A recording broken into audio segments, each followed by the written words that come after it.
Hello, chess people. Welcome back to another video by yours truly.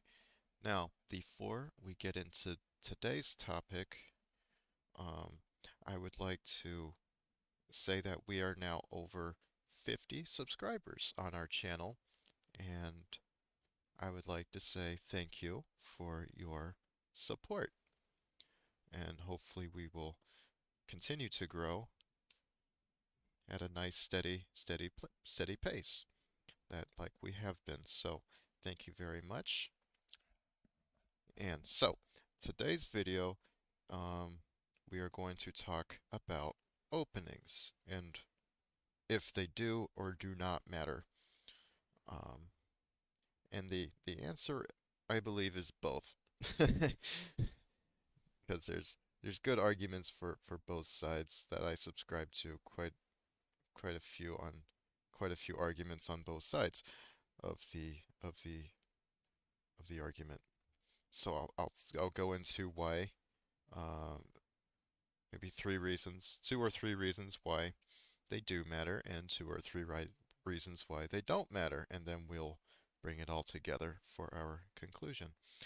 So we'll start with why they do matter. Basically, openings are a guide on where you put the pieces, um, when you start the game. So that's number one. So let's say we play e4, e5, knight f3 here, and here we're so this is the Italian game. This is you put one pawn in the center, knight on f3, bishop c4. Here you go. That's where the pieces go. They serve. This knight attacks here, this bishop attacks here. King is going to castle on the next move very soon. Maybe not the next move, but so yeah. And then you um, and with the Italian game, you're basically uh, guaranteed a good position out of basically anything that black does. So that's why openings are named the way they are. So another very popular opening, Queen's Gambit, two pawns in the center. Bring out the knight before bishop. Bring out the knight. Bring out the knight. Bring out the bishop. And here we have a Queen's Gambit where we follow our opening principles. We're going to put our bishop here. We're going to castle, and it's and openings are named because they're basically a guide, on where to put the pieces. So the knights belong here, the two pawns belong in the center, and your bishops will get out, as well. And and openings also teach you how to get a good position. So this is obviously a good position.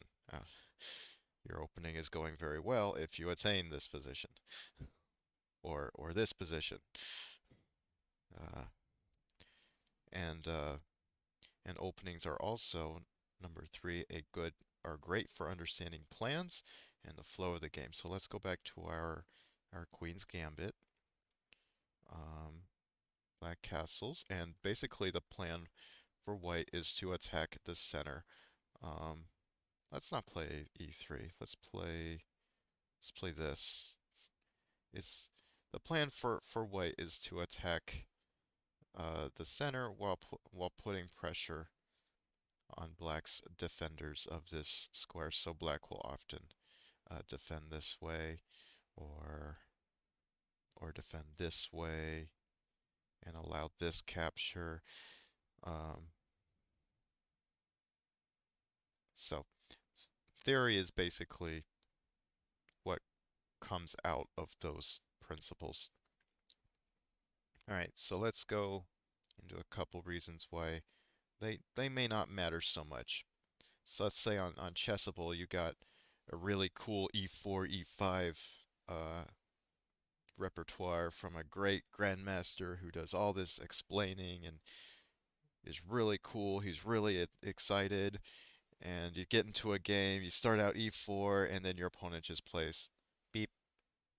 Uh-oh. Well, I didn't prepare for that. What am I supposed to do now?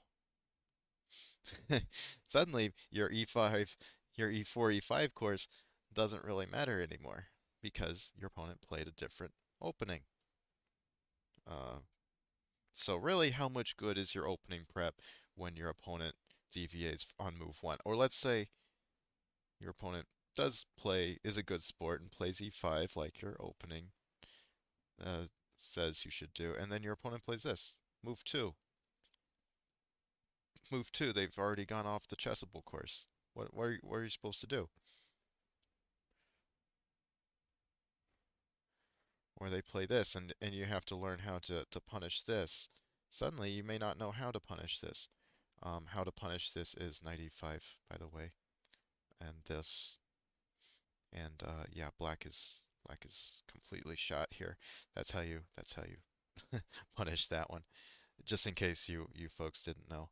Uh, so really, how much good is opening prep when your opponents don't really follow the prescribed plans that your grandmaster teacher is teaching you? Um,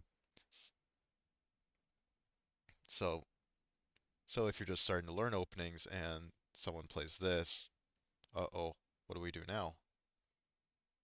So and another reason why it may not matter so much is a lot of us don't have that much time to study all this opening theory or why it really matters to do this move order and that move order. We don't have time.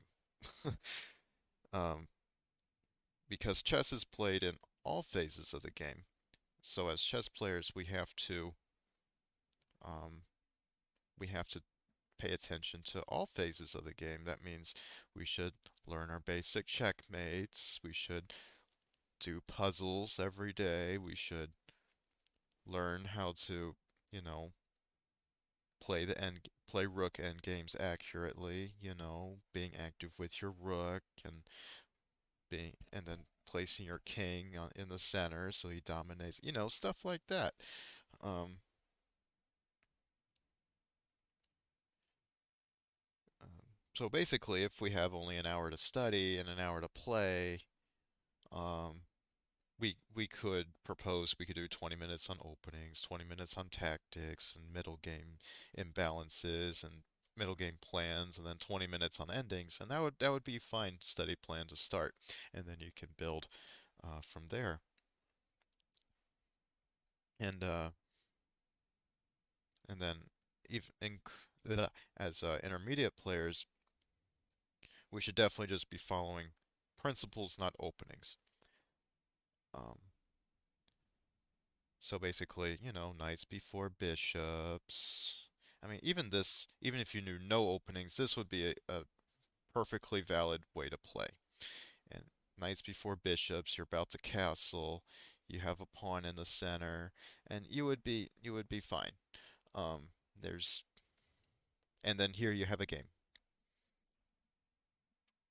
And it's perfectly valid to play like this. If you know absolutely no openings whatsoever, the four knights is perfectly reasonable. Um,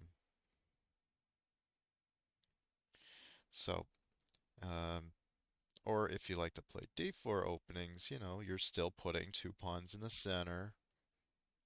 You're still developing knights before bishops.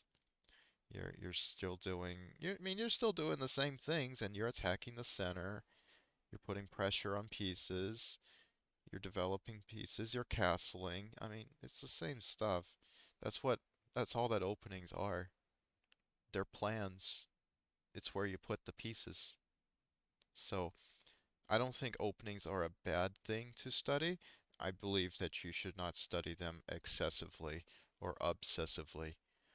Otherwise, it could be detrimental to other parts of your game.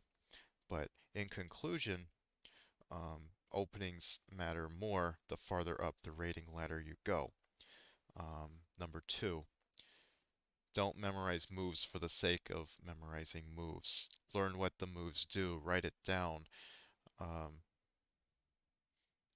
And that's all I wanted to say for this video. I hope you got something out of it. Um, if you didn't, that's fine. I just I saw this the opening argument once again on my Twitter feed, so I thought I'd have something to say about it. So that's my take. I think it's good and bad to study openings. Take it as you will.